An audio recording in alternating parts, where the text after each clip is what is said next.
Hello, Hi, everyone. Clarence. Hi, everyone. Hi, Katie. I'd like to call the Stockbridge Board of Selectmen meeting for December 9th, 2021 to order at 6:32. First item on our agenda this evening is a special permit, public hearing to consider the application of Sally Levy Hecht, correct me if I'm mispronouncing anything, for property located at 7 Partridge Way. So I move that we open the special permit hearing to consider the application of Sally Levy Hecht for property located at 7 Partridge Way and to waive the reading of the notice to be incorporated into the minutes. Do I hear a second? Second. All those in favor? Hi, Patrick. Aye. Aye. And the applicant is here, I believe. Hi.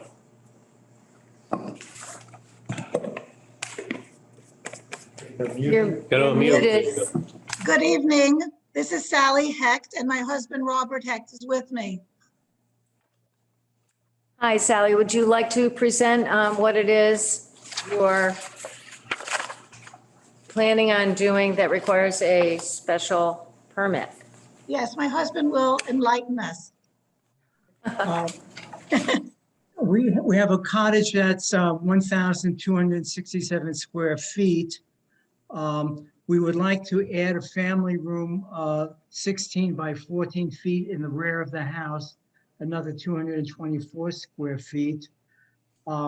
We're coming to you because I had met with Ned Baldwin in October, asking what the process is to get a building permit.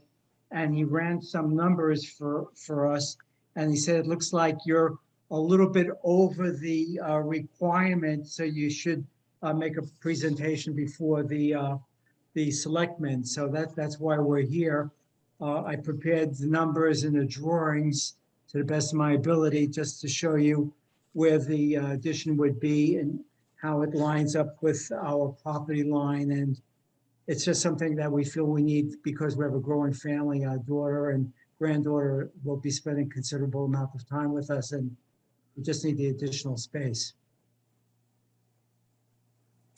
Okay, well, what we have before us, you're basically going from a conforming lot to a non-conforming lot because you are, according to your calculations, 10% over the lot coverage that is allowed. So we have a situation where you have two options, basically. As is presented, we cannot approve this as a special permit because you're over the 10% and it becomes non-conforming. So your first option would be the proposed addition could be just slightly smaller and keep it within the proper lot coverage, or you can take this to the Zoning Board of Appeals. So is there a reason that the addition has to be exactly 14 feet by 16 feet? Well, since it's a family room, if we made it smaller, it really would not be cost efficient. It would be just another small room. We'd like to use this for a playroom, for a TV room, and so on. I have a quick question for you. The front deck is 27 feet wide and you're 24 feet over. You could also become conforming if you could shave a foot off of that deck. I don't know the house if that's easy or hard, but you could get the full-size room if you were able to move 1 foot of that, lengthwise of what is currently called the front deck. No, they'd have to do the screen. So the 10% calculation is on the screen porch, the cottage, and the addition. The front deck and rear deck only apply to the past calculation. So it would actually have to be a reduction in the size. And if you could take a foot off the rear deck then, which is 24 feet wide. The deck's Screen porch. porch. Well, that's harder then. Building coverage is the screen porch, the cottage, and the addition. So We're talking about a couple of 100 square feet reduction. So say if it was 12 feet by 16 feet, I think you'd be okay, roughly there, or 14 feet wide by a little bit less than 14 feet long, deep, again, you'd be okay. And so the decision is yours, because if basically you reduce the size of this proposed addition and you stay within what is allowed for lot coverage, then you don't need a special permit. You can just design that, bring that into Ned Baldwin, and you can get a regular permit. Your other option, again, is to go to the Zoning Board of Appeals. What were the two dimensions that you mentioned that were, Well, that's up to them. Yeah, that's up to you how you want to do it, but basically you need to reduce the number of square feet so that you are still in compliance. And But once you're you only do 29 that, square feet over, right? 29 square it's feet. 29 square feet over, so it's 29 square feet. So you'd have to limit the addition to 100. So you're. 100, you'd have to limit your addition to 195 square feet. I think I misspoke before. But yeah, you're only 29 square feet off. So it's not a huge reduction in the size of the room. so what you're saying is that if we reduced it by 29 feet, that's fine. Yeah, that's what Or you're if you over. shift, or you could cut a foot and a half off the screen porch, because that does count. So if you could make the screen porch a little smaller, you can have your whole room. So the question is, do you want to go to the Board of Appeals or you want to just pull this and just go for a regular permit? What would be involved to go to the Board of Appeals? So the first step is obviously, but you can't appeal unless you're denied. So the board would vote here to deny. That would create you going to the zoning board of appeals. There is a fee involved. Then you go before them and you explain why this particular case, how what's happening there is something they would consider granting a variance for. And then if they determine that, yes, due to what you present to them, they feel as though the variance is warranted, then they can grant you a variance from the bylaw, which would allow you to build at the size you want. So that's the step that you'd have to take. So what you're saying is that 29 square feet above the limit is, Even 1 foot above, even 1 foot creates the situation of taking a conforming lot to a non-conforming, which is something that can't be done without an appeal to the Board of Appeals, which is allowed to grant variances. So and that decision needs to be made right now, correct? the decision here is to deny allowing you to go and appeal the decision of the select board to the zoning board. But you still reserve the right to just simply not appeal it and cut a foot and a half off somewhere or whatever to get to the 29-foot reduction. So there's no downside to having this denied right now. You still have both options in front of you. So we could just deny it and you could just determine to either file a new one, file a building permit 29 feet, or you could decide to, you're right. So we should Right. just deny it and then you can decide which course you wish to take. I see.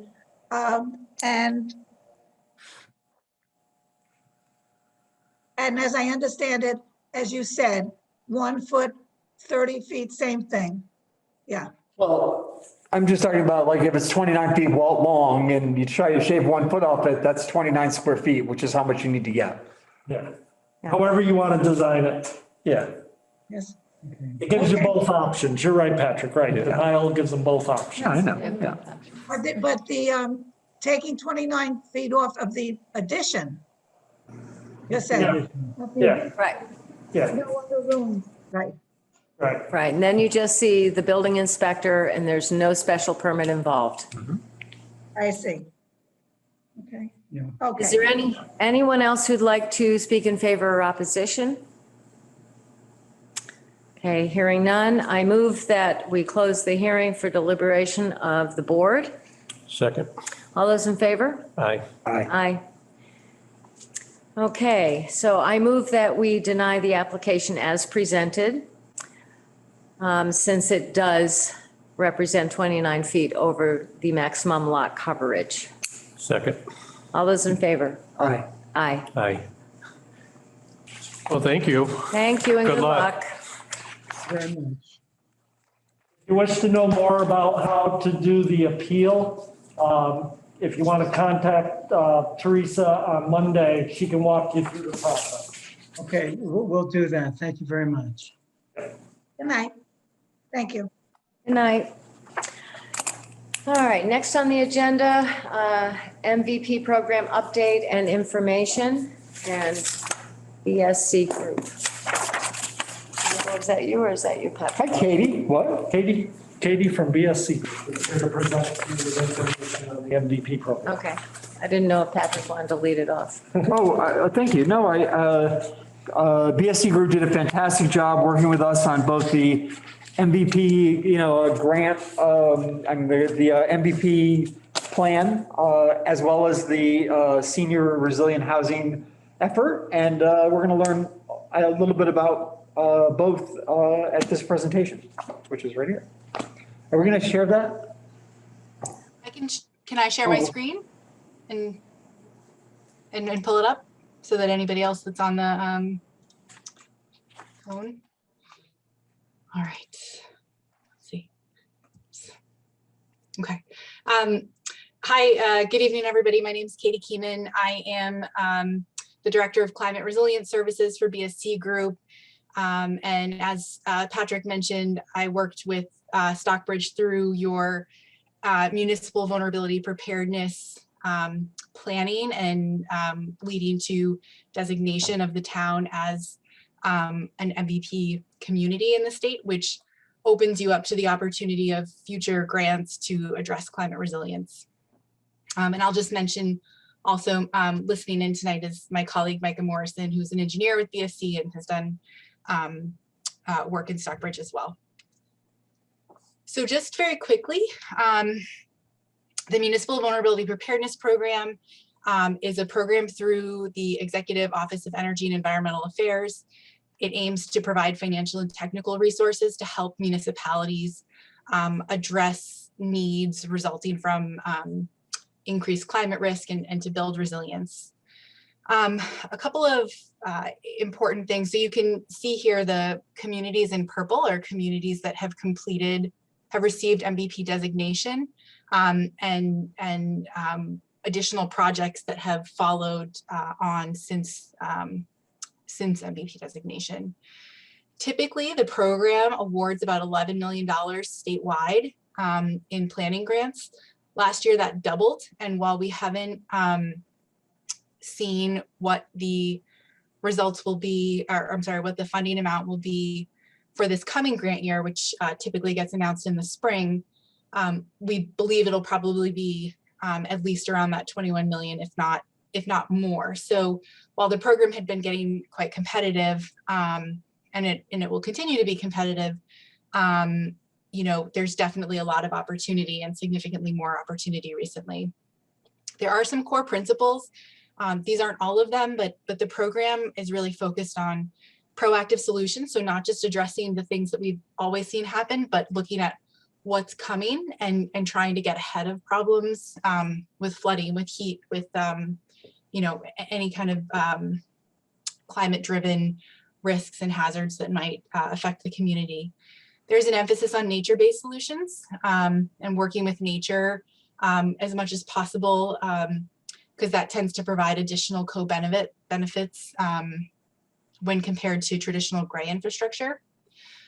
There's a focus on environmental justice and equity and having ideas be driven from community ideas and putting those most at risk at the center of project objectives. Having robust community engagement throughout projects, collaborating regionally when possible, and in that vein as well, having innovative transferable approaches so folks can learn from one another across the state. So in 2020 through 2021, Stockbridge participated in their planning grant to sort of establish initial hazards and priorities for the communities. And along with that, we also looked at what was called the Resilient Housing Initiative and especially focused on housing issues and seniors and climate. And this culminated in the town receiving MVP designation, as I said. This year, Stockbridge is, along with other communities, participating in an MVP action grant on the Housatonic stream restoration for regional flood resilience. And what we want to talk about tonight is, what is coming up for next year and what the community might be interested in, and kind of kick off some of the conversation around there. And I apologize that I'm a little bit out of breath. I'm 7 months pregnant and I'm running out of lung capacity here. Someone else is taking up some room. You're not in a hurry. Okay. So here's just a few examples of MVP action grants and what some communities will do after they've done their initial kind of community assessment of where are our risks and what are things that we want to talk about. So sometimes it will lead to doing additional assessments and studying something. People understand that there might be a problem with a certain area, but they need to look into it further. Those types of things get funded. Community outreach and education are often maybe not the main part of an action grant, but are always a part of it.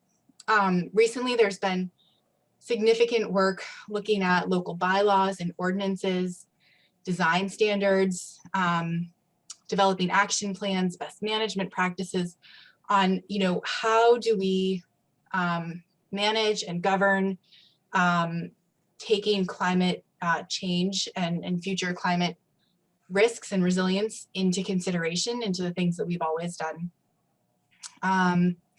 So for example, BSC Group worked with Amesbury a few years ago to integrate climate resilience into their open space and recreation plan. Another project that we're not involved in, but I'm aware of, in Melrose, they're developing resilient building design guidelines for new construction and retrofits in the community. So those are just a couple of examples. Nature-based solutions, so looking at where are opportunities to use nature-based solutions to enhance flood protection, protect water quality, similar issues. Can you give us an example of a nature-based solution in any one of those categories versus a non-nature-based solution? Sure. So sometimes, if we think about flood protection, for example, sometimes rather than creating maybe a flood wall or some sort of flood barrier to prevent flooding in an area, we might work to create a living shoreline and kind of build out the natural environment, maybe even, in certain more heavily developed areas, kind of reduce development and renaturalize an area so that it can provide natural flood storage and wave mitigation, things like that, rather than putting up just a hard wall. Communities will address urban heat island as an example by having tree planting campaigns and looking at how they can, rather than looking at the buildings and adding more air conditioning, how can they address it through that? So those are just a couple of examples. Thank you. Good.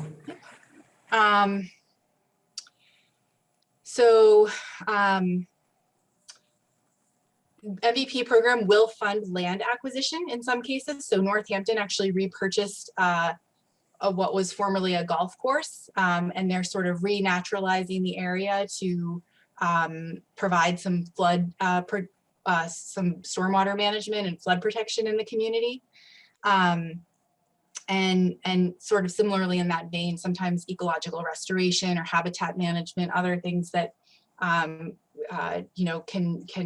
assist with increasing resiliency can be funded. So there's quite a variety of things, and it can go from planning and assessments through design and permitting, and all the way up through, like I said, land acquisition and construction as well. So in 2020, when we began the planning in Stockbridge, the kind of top climate-driven hazards that the community identified as being most problematic were inland flooding from the Housatonic River, precipitation extremes, and this could be heavy rains or potentially periods of drought, gradually rising temperatures, and also severe storms. And that severe storms especially was discussed in the context of power outages. The community, kind of generally speaking, themes that emerged were concerns about impacts to natural, recreational, and cultural resources. That's obviously a significant part of Stockbridge. And, you know, how our forests and, you know, Stockbridge Bowl and other parts of the community being affected by changes in weather and changes in weather patterns and extremes. Seniors and more broadly kind of general social vulnerability, but especially seniors in the town often came up as a concern.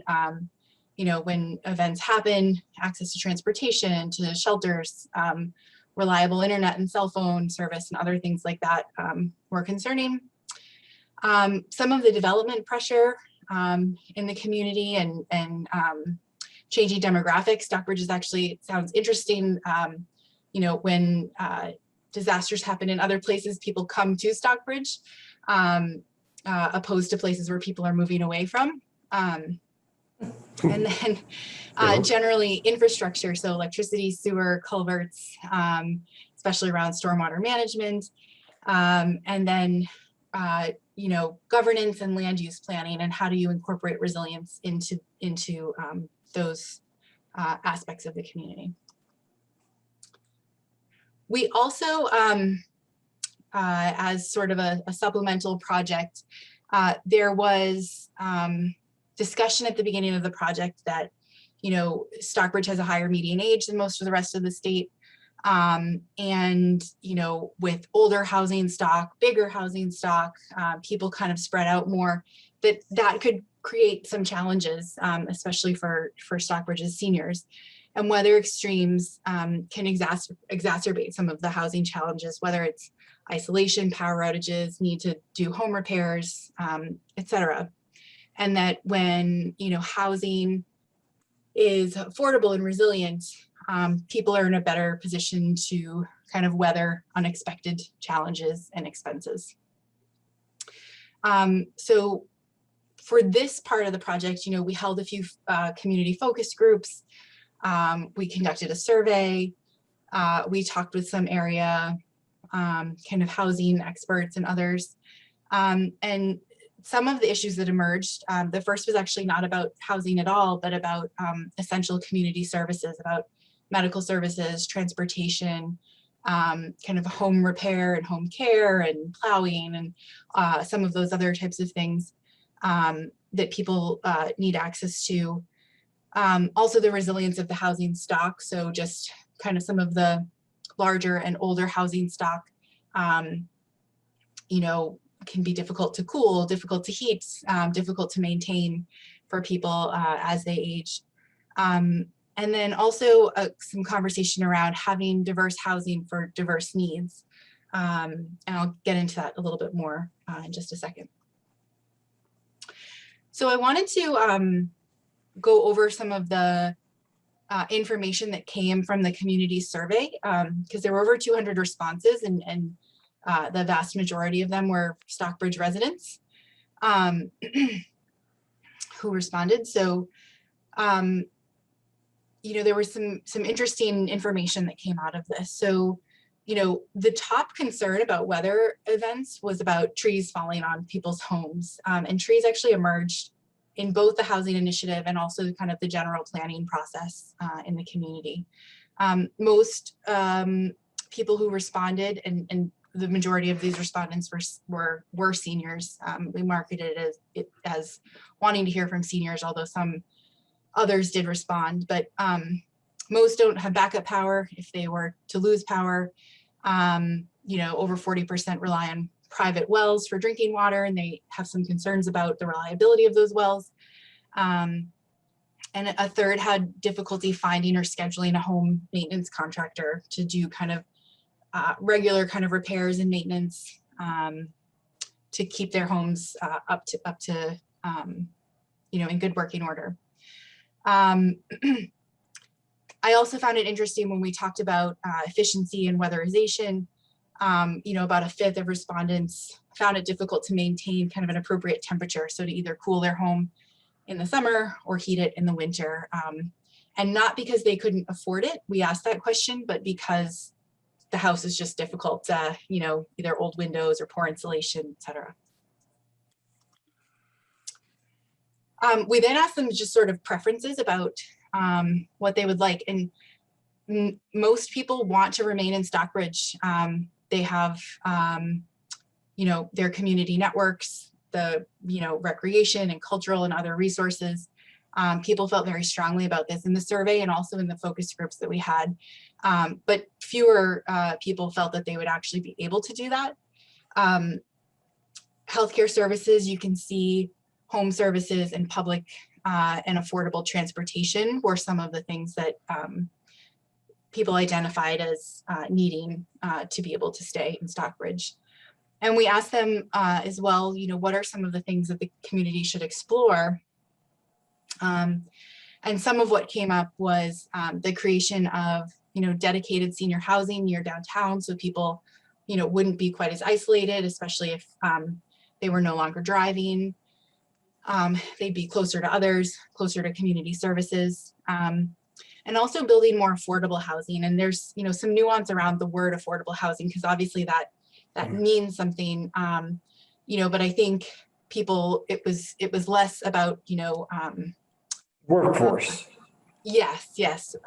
Thinking about workforce housing and just sort of the way property values everywhere have been changing lately, and the market seems to be at extremes. So and then also, over half of the people were interested in making it easier to add accessory apartments or convert large older homes into multifamily homes as a source of income, as a source of having others close by, and for similar reasons.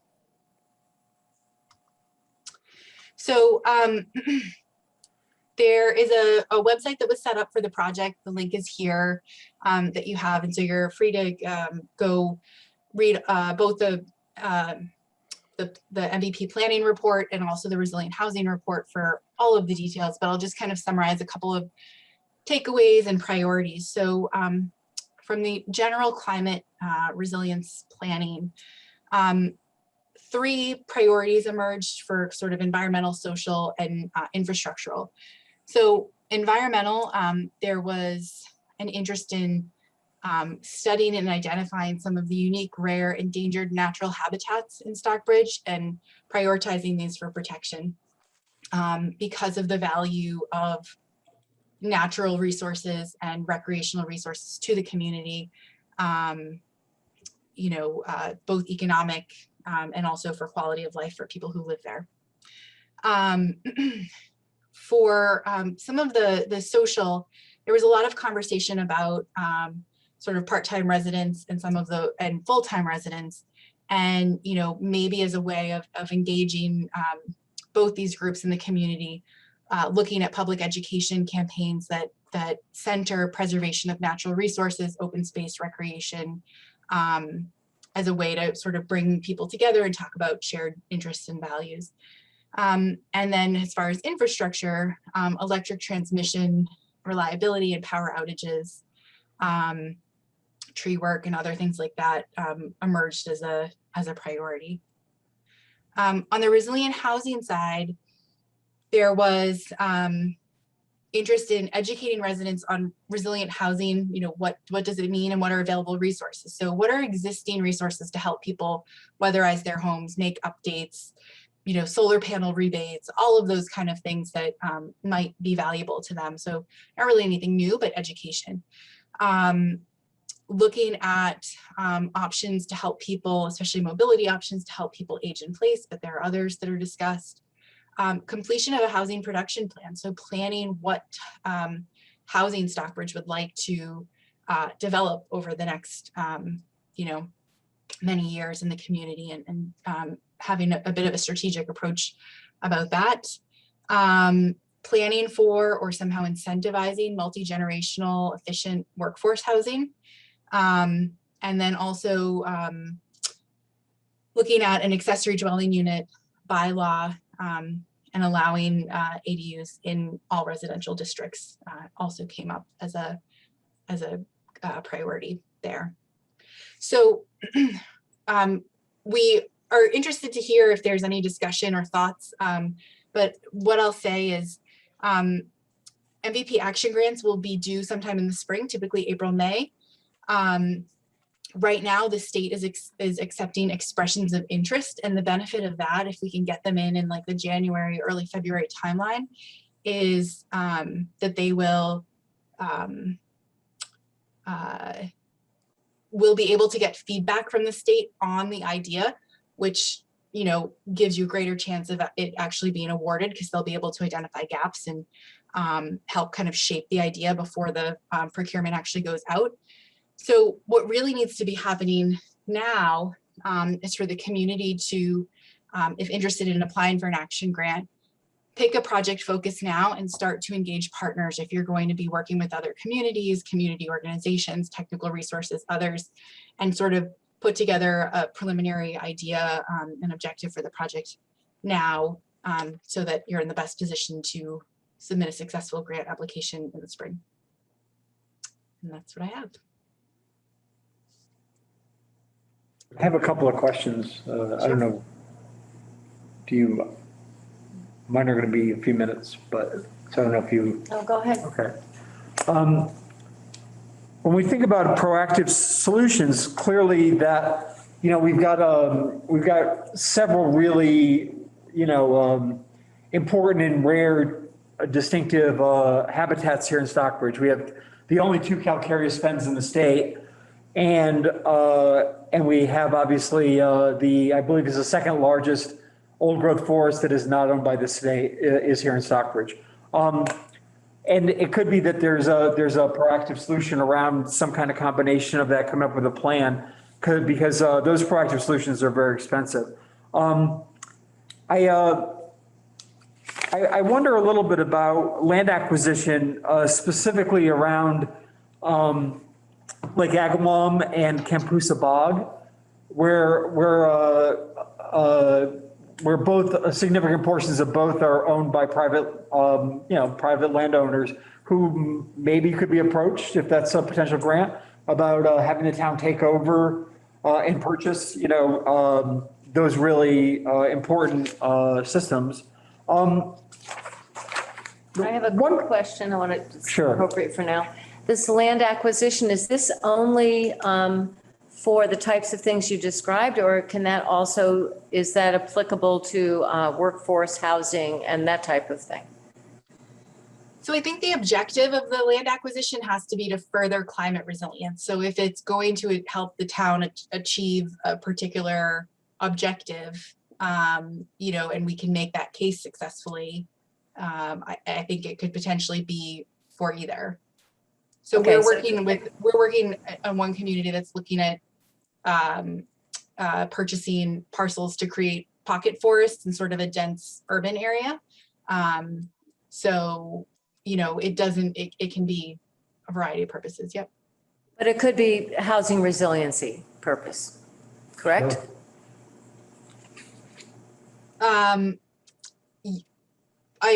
So could you give a little bit more detail into what you're thinking? Like purchasing land where you would build housing? Yes, correct. Multi-generational workforce, resilient housing. I don't see why we couldn't, I can't make that definitive statement. I'm not the state. But I think that is why we submit these expressions of interest. They're very little work. It's a couple pages of documentation, and the state can provide feedback before we, go through all the effort of a formal grant application. Okay, thank you. Yeah. Typically with land acquisition though, you have to, be pretty close to being able to acquire it. So even, that might not be something for this year. You need to have sort of parcels identified and prices and, be somewhat down the road with the current owner, and somewhat ready to purchase. Okay, thank you. So with climate migration, we're, obviously what we saw during the pandemic and climate migration could bring the same thing was that a lot of folks were sort of with means were hedging their bets and buying land in the Berkshires. And, Stockbridge, because of its proximity to things, saw the trend toward second homeowners earlier than some of our surrounding communities, which are seeing more and more of it as well. Stockbridge's population is 1,800 or so. Great Barrington's population is 6,500. And many state and federal programs, the allocation of resources is based on full-time residency. So we got 500,000 in ARPA funds and Great Barrington got 2.2 million. And yet we have about 5,000 people living here in the summer when you add all those second homeowners in. So because our full-time population is only a quarter that of communities who have fewer percentage of second homeowners, we end up being like structurally disadvantaged when we're dealing with issues like this, because literally the incentives to buy the land by part-time outsiders reduces our ability to get resources in many different areas to deal with infrastructure that is created by having that migration go on. And I'm kind of wondering how we address that. That sounds like a planning grant. That, and we did include in the resilient housing report, there are some folks that that I know who kind of focus on this issue. I think between planning consultants, but also folks who look at climate migration and policy and other things. It's a complex topic, and I don't think it's that dissimilar from what happens on the Cape. I've actually been thinking about Stockbridge and the Cape, and sort of, it would be interesting to do a project with, a community in each where you're not contiguous, but you have kind of similar situations, and to see how how these issues can be addressed. Mm-hmm. I'm almost done. Two more questions. One, when you said that 64% felt they would be able to live in Stockbridge for their senior years versus 85% want to, was the 64% because of financial means, or was it because of simply the challenges of living in cold weather in the winter? Did you get any detail on any insight into why the discrepancy between the 85 and the 64? I'm going to stop sharing. I can double check. I think I have the report open. So I can check the results. Not off the top of my head. I think we just asked a follow-up of, do you think you would be able to? And then there were those supplemental questions around, what are the things that you think you will need? And that's where people talked about healthcare services, transportation, et cetera. Well, let me see if I do have it open. If you want to ask your second while I look that information up. My second one is the last thing you have, which has to do with multifamily homes. You can build a house by right if you meet the criteria here in Stockbridge, but if you want to build a 2 or 3 family home, it's a special permit. And I think that this is just a statement. I personally believe that that is something we should look at, because it is really, it's not only, a form of, back in the day, a form of kind of redlining, keeping the community, it takes more money to build one house on 4 acres than a 2-family or 3-family on 4 acres. And it also has an climate impact. Obviously, if we can get, in a small footprint with most of that acreage left alone, multifamily housing, I think, is something we really should address as a board, in terms of a bylaw change. There was, and I'll also say that several communities are looking at bylaws as part of their, if you can make the case that you're doing this through climate resilience, some of the work to look at bylaws, look at what other communities have done and best practices, and revise and update local bylaws can be eligible MVP action grants, if that's something that you are interested in doing. And in fact, I just saw that we got a $20,000 grant in the paper for our NHRPZ conservation bylaw. So that's an example of that, I guess, right? And Patrick, I did look up your question about people who thought they would be able, and we didn't ask why. We just asked in a subsequent Okay. question, what would you need to stay to stay in Stockbridge, and local healthcare services came up as this top. If you guys do that survey for the planning board, that might be an area to drill down on. Great. Excellent. Laura's on the call for this other thing she's doing, but I wanted to thank Laura DeBesser for all the hard work she did working with Katie and BSC Group on this, as well as Michael. What's that? It's all right, we don't have a list of all the changes. I might want to continue it. I also have my hand up to ask a question whenever the time is right. Oh, If you don't have the. That's what We need Teresa it. Laura has a question. Yeah, Laura has. Yeah, go ahead. Oh, okay. I was just going to say, I think I was sort of thinking about Katie. I think it might be premature to think about what are we going to acquire land for, but I think the idea of the planning and looking at how many seniors there are, how many would want to have an accessory unit, how many really want to be living downtown, how many just need handicapped ramps and whatever on their houses, how we can get the needs that our seniors need to keep them in their homes longer. How do we look at, how do we integrate this with we have a unique opportunity, I think, as we look at new development. How do we make sure that we're looking at the new development that we really want to meet a community need that addresses everybody? So I kind of look at, in my view, that there's a opportunity to take this and again, go one more step in it in the planning so that we know, okay, if we have an accessory unit and look at multifamily and look at land acquisition and look at home repair, we can actually affect X number of housing units in Stockbridge and accomplish X, Y, Z.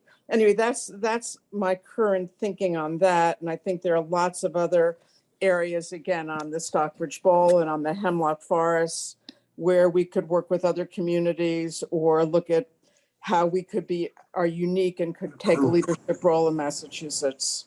So I think this is a great starting off point.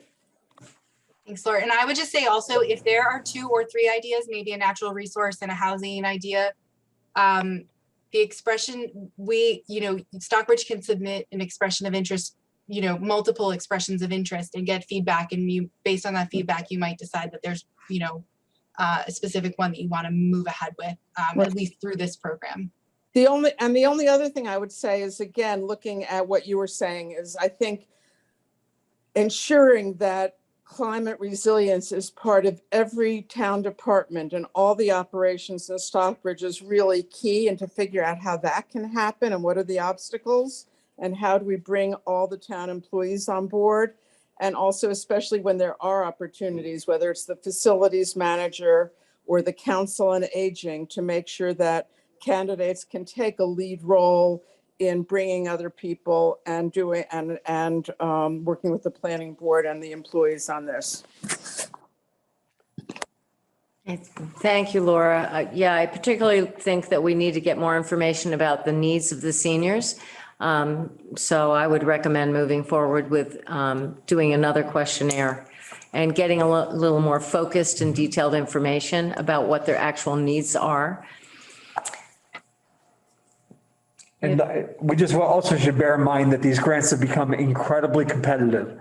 So the more creative and interesting, if you will, the grants we come up with, I wonder if we're a little disadvantaged because we are in the middle of a 2-year MVP grant with our 3 partner towns. I don't know if we are or not, but we may be. And so I really think kind of the things that are really kind of not, I don't think we should do another culvert proposal, for example. Well, anything else, Katie, that you wanted to add? Nope, I think we had a good, robust discussion. Thank you for giving me the time. When is the expressions of interest or whatever they're called is due? So, yep, those are due final date is February 14th, but they actually recommend getting them in by January 21st. Okay. I'm going to call you next week and talk to you about a few ideas, and maybe Michael and I will work on our ideas, and then if you guys have any, you can do the same. Sure. All right. Yeah, thank you. Thank you very much, Katie. You're welcome. Okay, next on the agenda, we just have to review for approval. We have the paperwork, the licensing authority certification for Roaring LLC doing business as Red Lion Inn, change of manager, change of officers, change of ownership interest and management agreement.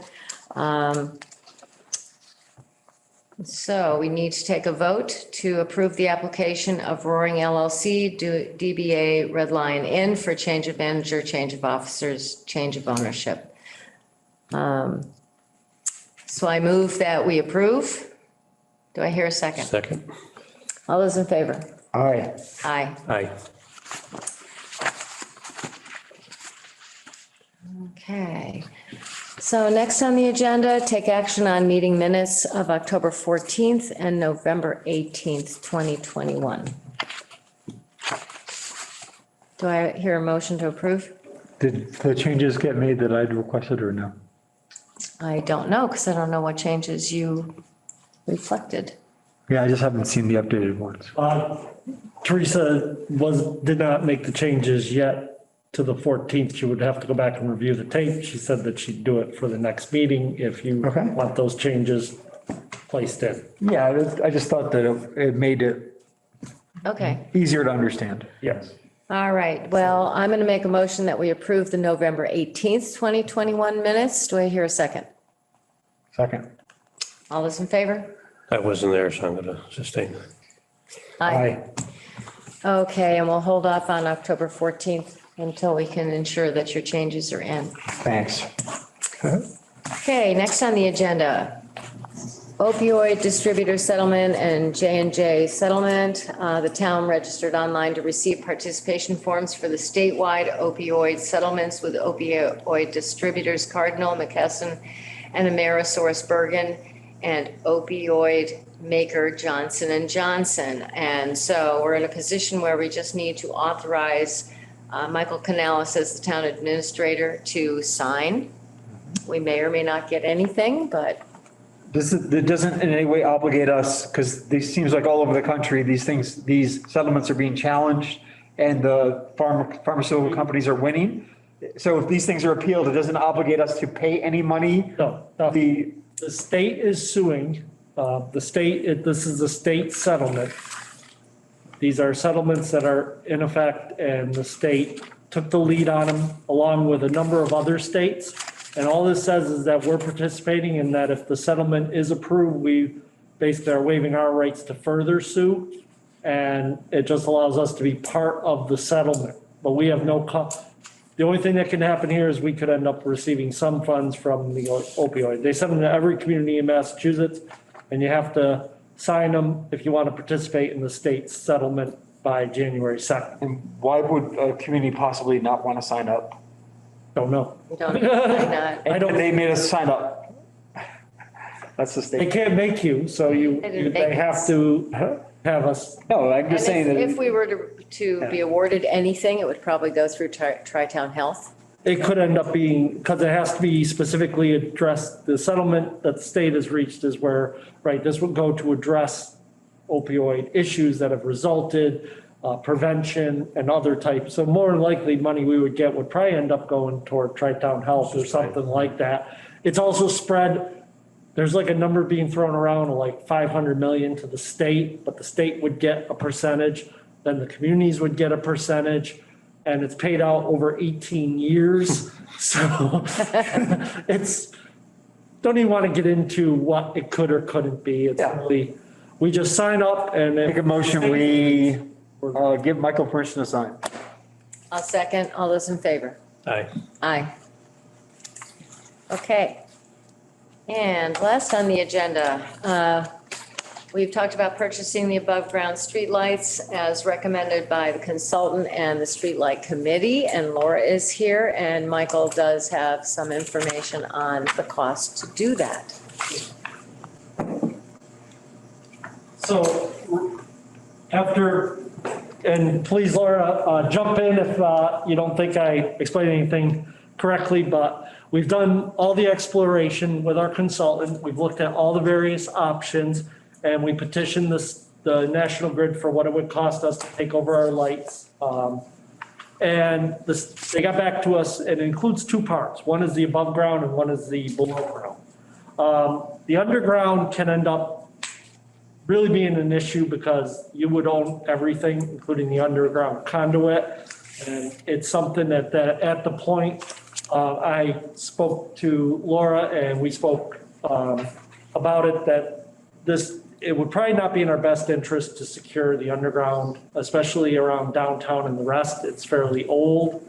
And repairs, once you're digging up sidewalks and everything else, could become very costly. As far as the above ground lighting system, is we would only be responsible for the piece coming off the pole and the headlamp. That's all that we would be responsible for. We do become the ones that when a light goes out on one of those poles, we're the ones that would be responsible for now making sure the light is fixed within a timely manner. So I have reached out to Kamali Electric. They are capable. They meet all the qualifications to work on these light poles that National Grid requires for any contractor. And we would bring them in on a cost basis when a light goes out. We're timing this with the retrofit of the light system. And we have the DOER grant that we've applied for. Like this DOER, right, Laura? Yes. So, and if we get the grant, that'll cover the full cost.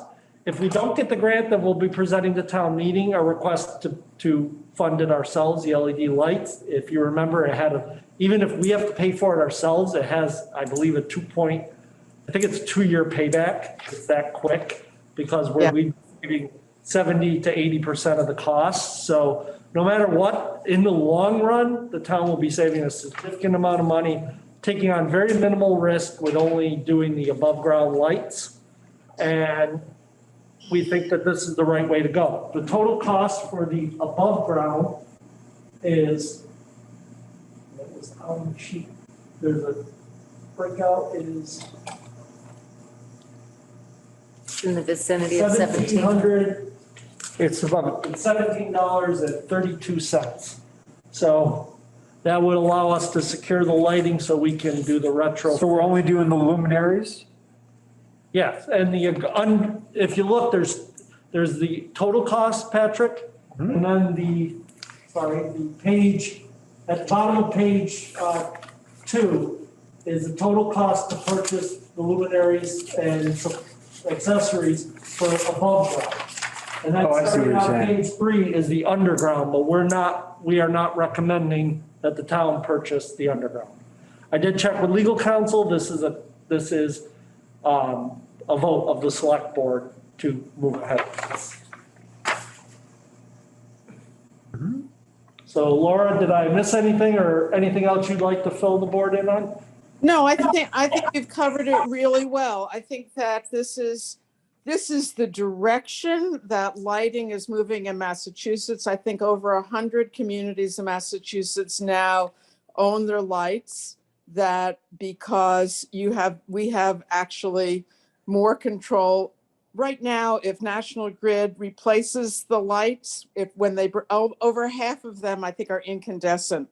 And that's really what started this whole thing. I want to talk about it after the vote, but essentially, this is a very cost-effective measure that will result in savings to the town over the long term. We think it's the right direction to go. Williamstown just bought their lights. I think they've just completed their purchase of lights and through the same kind of process. And Dalton's done it, Northampton's done it, and Pittsfield's done it. So I think we're in good company taking this step. And I think the biggest question up until now has been, does Stockbridge have the capacity to maintain them. And that's where we've really worked hard over a year to get our comfort level to the place where we say, yes, we have a contractor who can maintain them, who meets the requirements. And even if we could do the underground one, let's not take that risk right now. Let's just do what we feel really most comfortable doing. Okay, thank you. Can I, Chuck, do you have any No, questions? I think it's a great thing. Okay, Patrick, you have a question? yeah, I have a question. Of the towns and cities in Massachusetts who have done this, do we know what percentage have elected to only do the above ground rather than the underground?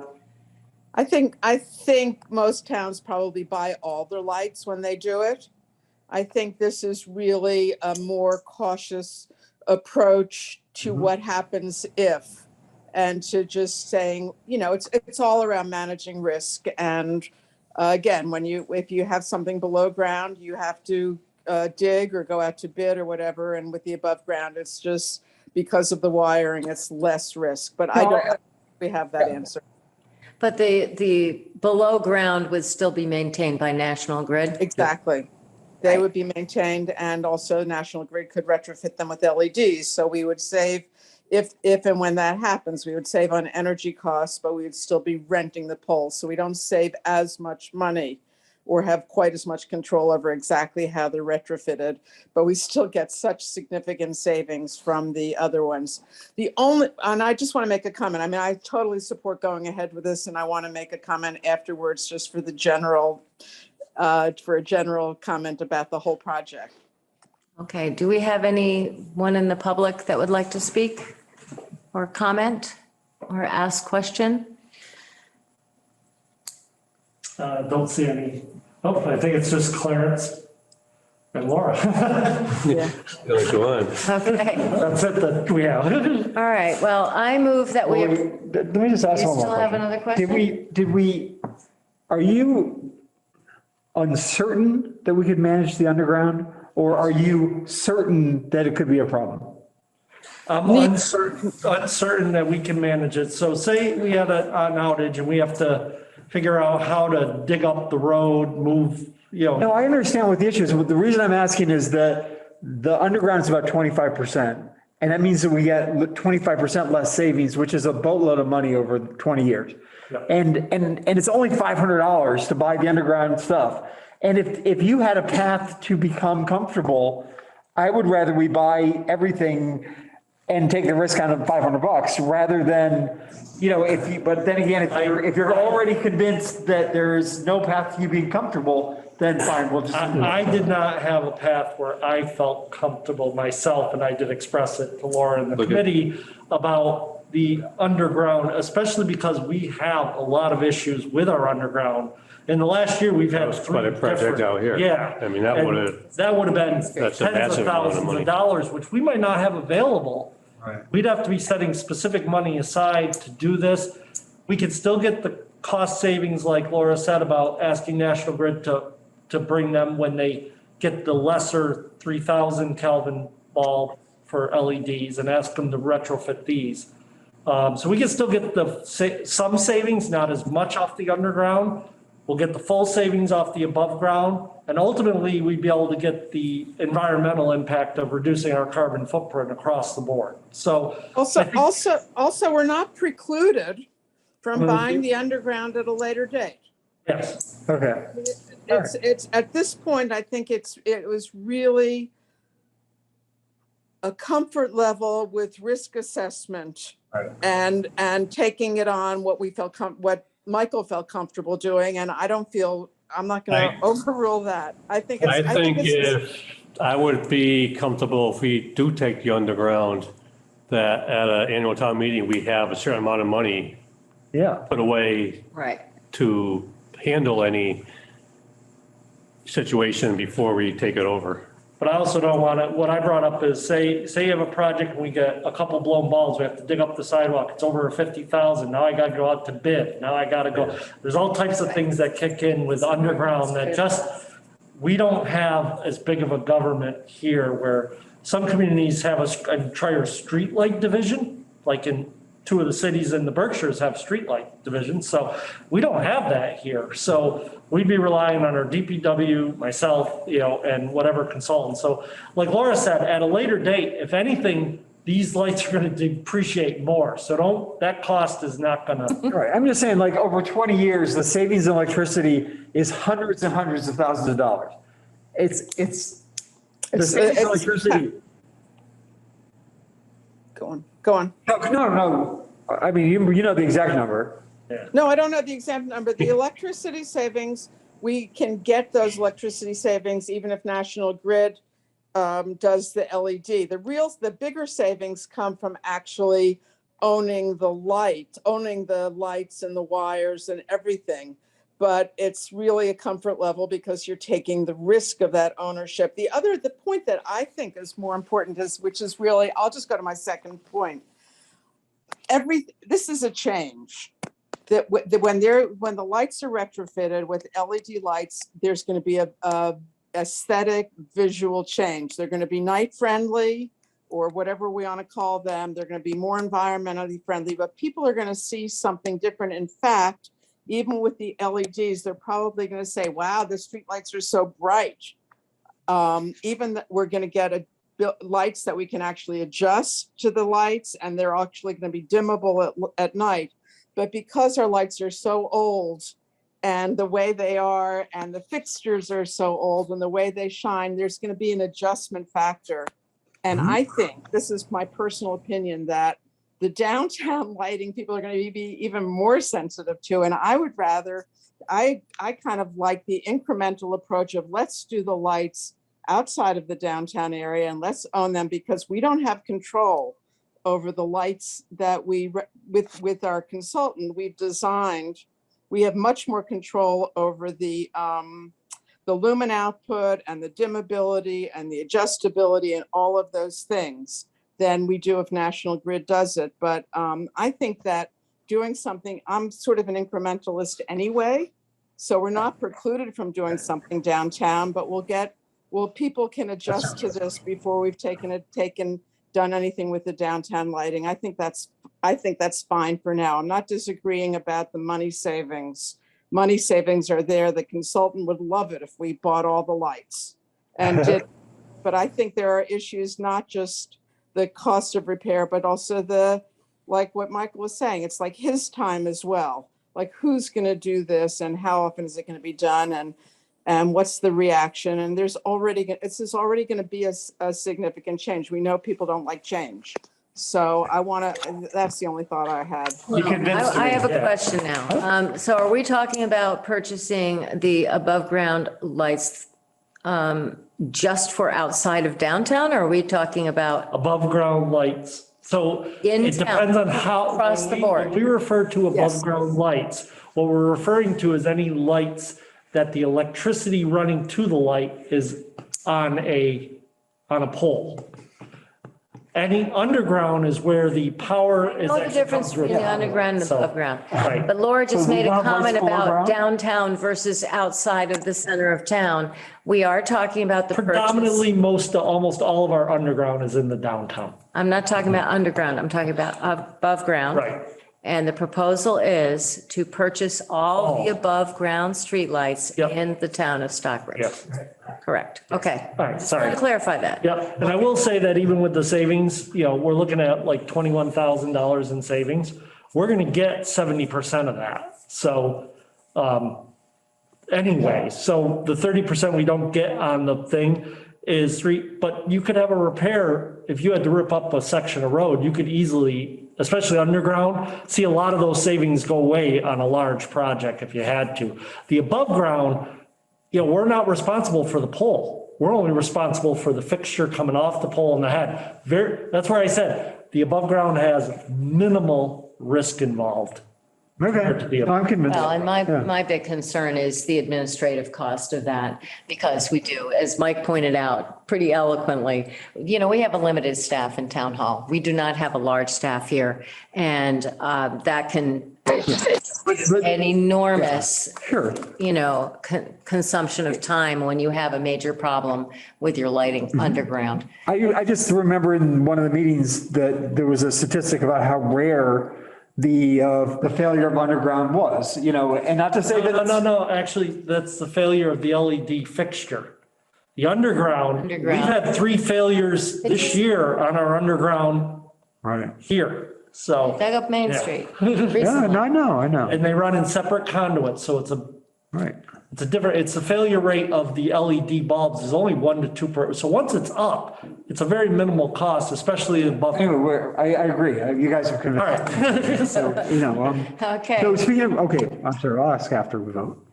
All right, well, I'm going to move that we approve the purchase of the above-ground streetlights as recommended by our consultant and the streetlight committee. And once again, I'd like to thank the streetlight Yeah, committee. thank you.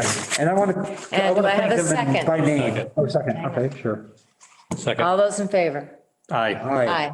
And the Thank streetlight you. committee was? All right, now go ahead with your question. Streetlight committee, Laura, Buck Smith, Miles Moffett, Pat Flynn, someone named Michael Canales, who's that? Yeah. And our illustrious chief, Daryl Fennelly.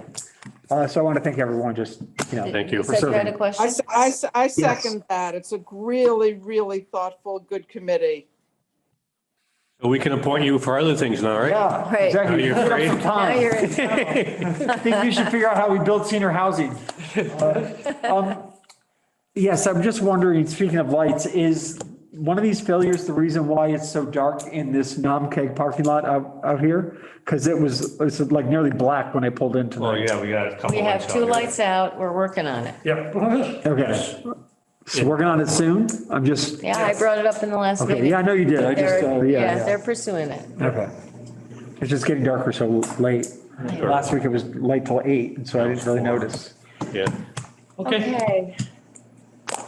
We have a limited audience. You have anything else to say, Laura? Clarence, you have any comments? All right, hearing none, I move to adjourn. Second. All those in favor? Aye. Aye. Thank Thanks, you. Laura. Thank you. See you, Clarence. You all. Bye.